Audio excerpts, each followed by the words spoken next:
Hi soulmates, welcome to a new tutorial. Today we'll be learning how to make this cow neck dress that has this pleated drape at the down parts.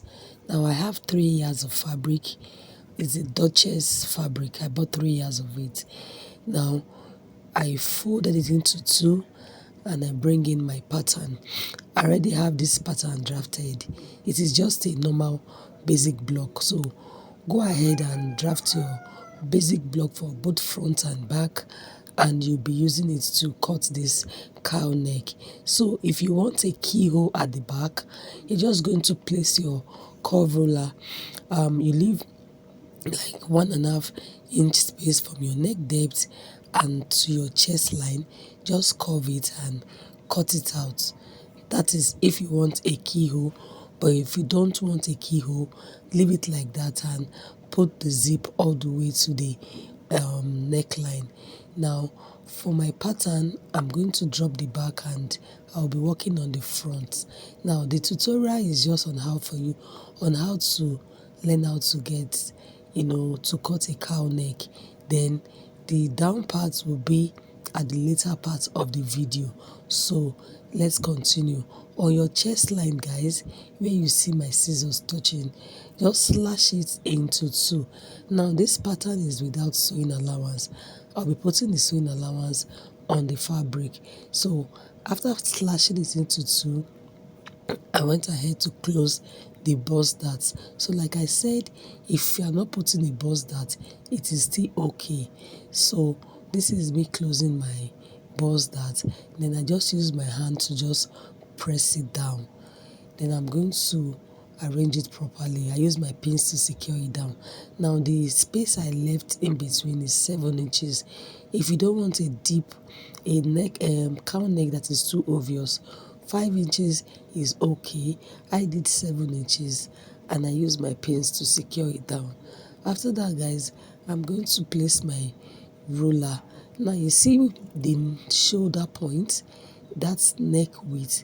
That is where I place my ruler and I rule it straight to the center front. I'm just going to open it, then so I will also rule the line so I can get a straight line. Because this is a cow neck, it doesn't have a neck, neck depth and all of that. So just go ahead and rule a straight line, then mark your shoulder. All that points where you see my chalk touching is where I'm going to be cutting out. And I'm going to put in my sewing allowance now. I put in 1.5 sewing allowance, and on the down parts I put in 1/2 inch sewing allowance. I'm just going to connect all my lines, then I'm going to be cutting out this pattern. Now we're going to be cutting 2 for the front of the same length, because we're going to use the second one to turn the first one. Then I went ahead to notch my darts that will be sewing inside. Then I will use my tracing wheel to trace my dart line on my main fabric. So when you use a tracing wheel to trace it, you are going to see your traced line. Then that way you can just pick your dart and you sew it. So this is me cutting the second one for the facing. We are going to cut the exact length of the first one.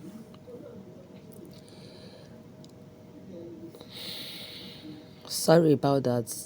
A friend came in and I had to attend to her. So after cutting, we are now going to be cutting the back. You can see that it is very easy.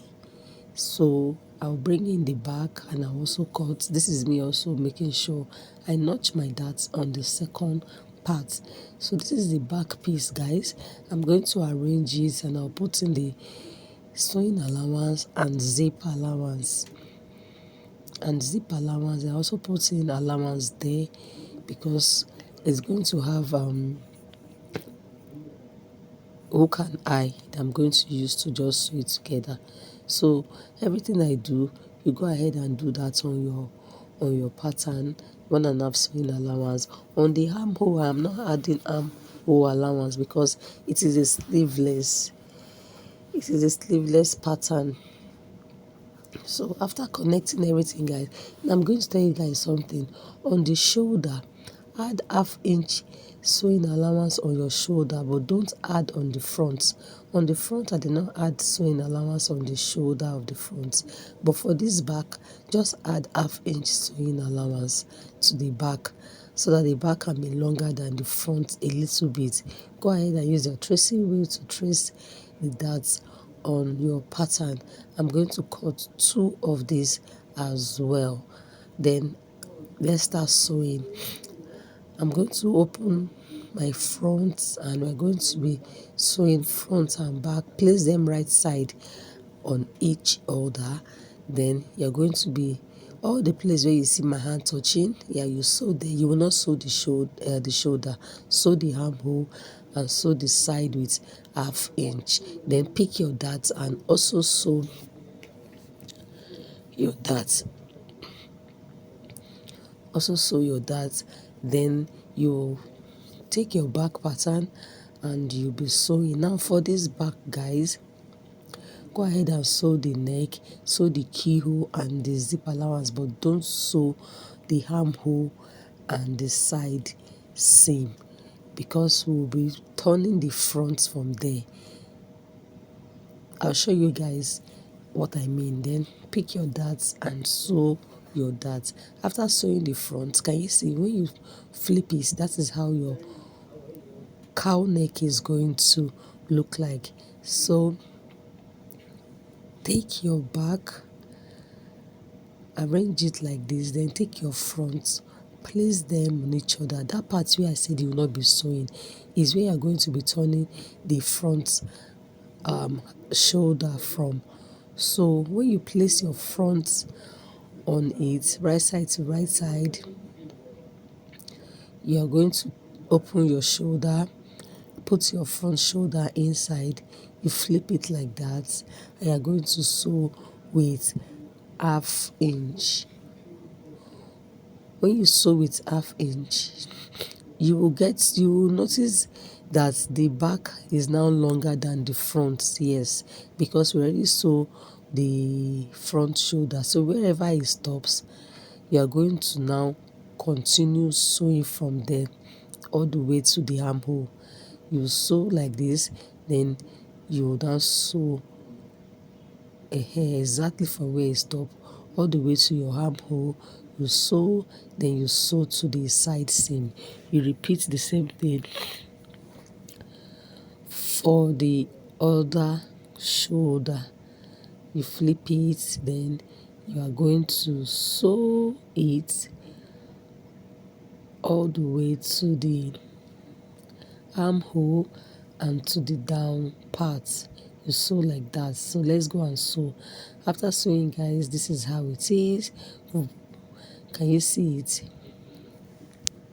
This is how it is. It's looking very neat and beautiful. Can you see the shoulder? Everything now is now inside, like it is inseam, and it has a very neat finishing. Now we are going to be sewing the side seam. So notch whatever part that is not letting you bring out, just notch it and you bring it out properly. After that, we are going to be sewing the zip allowance. Now remember, I added 1 inch for zip allowance. I sewed the zip side with 0.25. Now I have 0.75 left, so that is what I'm going to be using as our zip allowance. I'm going to measure the 0.75 and I'm going to sew it. Then we're going to be sewing the sides. Now for the sides, I added 1½ inch sewing allowance. I sew inside with ½ inch. I am left with 1 inch. So I'm going to be measuring 1 inch and I will sew. Now let's draft the down parts, guys. So fold your fabric in a bias form. You can see I have 2 lines there. I'm going to explain to you. So the first line is the waist, the second line is the hip. So when you fold your fabric into 2, you are going to make sure you have your waist divided by 2.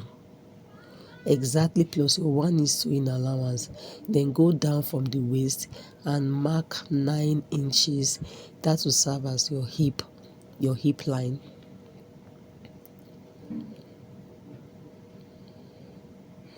So when you measure your hip line, you also make sure that whatever you have on your hip line is your hip measurement divided by 2 plus 1 inch for zip allowance. Do you understand what I mean? So if it's bigger, make sure you reduce your triangle folding, that's your bias folding. Then the next thing is from your waist, guys, from this side where you see my tape touching is going to be the length of your dress. So minus your half length from it, whatever you have left is going to be the length of your dress. Now that part is your back, so whatever you now have there, you multiply it by 2. Then that's multiplication of 2. That will now be your front. Now this folded part, the unfold part where my tape is, that will serve as your front. That is going to serve as your front. So the back multiplied by 2 will be your front. Then you just connect from the back like that all the way to the front. It is that simple. Now we are going to be cutting it out. So go ahead and cut the back side first. After cutting the back side, then you cut the down part, then you now cut the waist. So mates, if you've gotten to this part and you've not liked this tutorial, kindly give me a like. This is the appreciation we get for putting these videos out. Subscribe to my channel if you haven't done so. Now after trimming the down part, you're not going to cut out your waist side. I hope you guys are hearing me very well. I'm actually shouting right now. I don't know, I started having cough this morning. So cut your waist. After cutting your waist, you go ahead and notch the center part of your fabric. Yeah, you notch that part. You also notch the down part, or better still, you iron that side, that folded part, so you can have a straight line. Now this is it. I've ironed it and I have that straight line.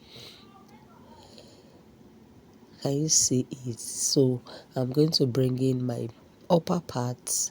This is the upper part. I've turned the sides and everything. I'm also going to notch the midpoint of this upper part so that both of them can align properly. I'm going to place them right side on right side. Then I'll be sewing with 1/2 inch sewing allowance. After sewing, guys, I went ahead to weave it and let's pleat. So basically what we'll just be doing, I also weaved everything around. So what we'll be doing now is you're just going to be pleating 4 inches apart. I did 4 inches. You're going to pleat it all the way to the notch part, that is the last part. So go ahead and pleat. If you want bigger pleats, you can do 5, but 4 inches is okay. So I went ahead to pleat 4 inches, and when my client wore this dress, she loved it. It was so fine on her. It was very fine on her. Now this is on the midpoint. This is how it is, guys. Very beautiful. So guys, after everything, I think what I have there is 7 inches. Now for us to close the side so that your laps will not be showing, like I said, I did for 4 inches apart. You're just going to fold the notch parts into 2 and you're going to be sewing. I measured till I think 15 inches. That is where I stopped sewing. Then from there I went ahead to fix the sleeve and I also hemmed the down part. That is the end, guys. Bye.